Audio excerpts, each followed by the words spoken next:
Современный ремонт трудно представить без использования электроинструментов. Справлюсь ли я с техникой? Сейчас узнаем. Доброе утро, Валерий Николаевич. Скажите, пожалуйста, какие инструменты наиболее востребованные? Доброе утро. Наиболее востребованные инструменты, конечно, это лобзик, рубанок, фрезерная машина, шлифовальная машина, перфоратор, дрель, шуруповерт. Что мы будем делать? Мы будем обрабатывать древесину. Делаем пропил.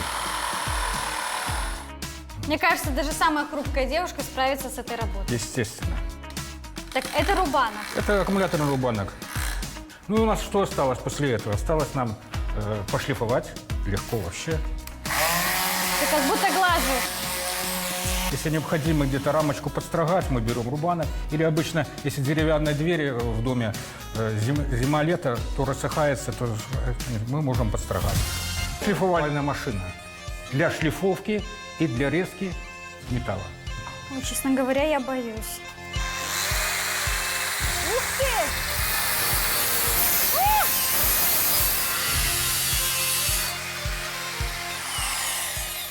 Ужас! Искры летят мне в лицо. Ну, это, конечно, мужской. Я бы назвал, что это мужской инструмент. При работе с бетоном мы используем следующий инструмент. Это, в первую очередь, перфоратор. Тяжело держать, и даже как-то не знаю, справлюсь ли я. Значит, вот так. Да. Сверлит. Зачем нам сверлить бетон? Для чего? Вам необходимо повесить карниз, вам необходимо повесить картины, вам необходимо повесить бойлер в ванной. Ну что, попробуем взять зверя в руки. Да.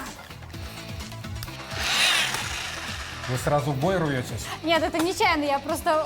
Он у меня падает, я его не могу удержать.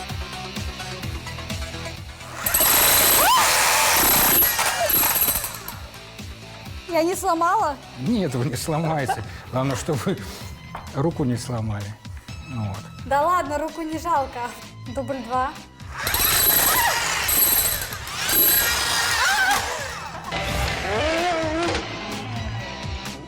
Этот зверь мне не поддался, очень тяжело и вообще больно очень ударился. Перед нами лежит набор уже больше для любителя.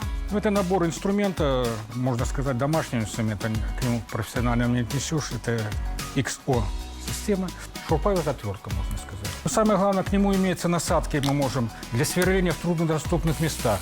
Давайте попробуем. Так. Это насадка для сверления. Очень приятно работать инструментом, легко. Но это вы сейчас Плавно просверлили идет. отверстие для того, чтобы повесить картину. Да. А чтобы прибить, вам необходимо поставить победитовой насадкой, и тогда можно в стене просверлить. То есть можем закрутить саморез. Да. Так.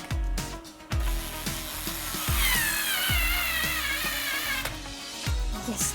Наталья, я думаю, вы неплохо справились, даже хорошо. Вы не только изучили теоретически, подходя к инструменту, но вы и хорошо работали инструментом. Пользоваться не тяжелыми электроинструментами не сложнее, чем кухонной техникой. Так что девушка легко может сделать мелкий ремонт в доме.